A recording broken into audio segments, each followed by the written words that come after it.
All right, cool. So we are back with a 2014 Hyundai Elantra.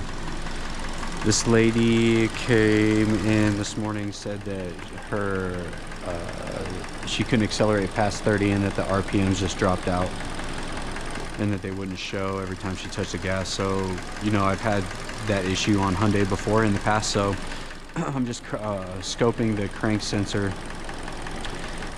You know, normally you want to try to do this while you're driving, but my leads aren't long enough. So I'm gonna lift it up and put it in gear and just watch the signal. It's just a clear sine wave. You just want to make sure it doesn't drop out or do anything stupid.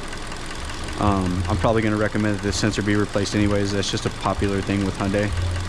But I just wanted to go through, show you where I back probed and just kind of what I'm doing here. The crank sensor is down in the engine compartment. I just back probed the signal wire on the engine side because the crank sensor on this one is shielded with plastic, so you can't get to the actual sensor. And then I just grounded it. And it usually runs anywhere from I think they said 2 volts to 20. So this one goes 6 and 4.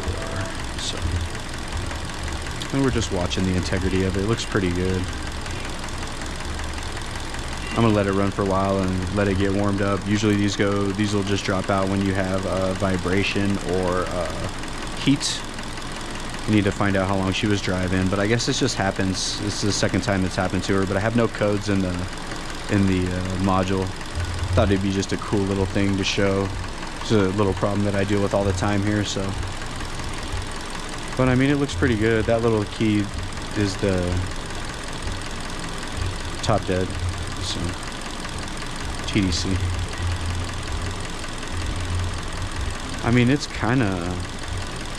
it looks a little glitchy to me, but it's not dropping all the way out. It's not consistently traveling far enough, if that makes sense. So I'll just sit here and watch it a little more, but I'm probably going to recommend that we do that as a preemptive service anyways, just because I've seen that happen. So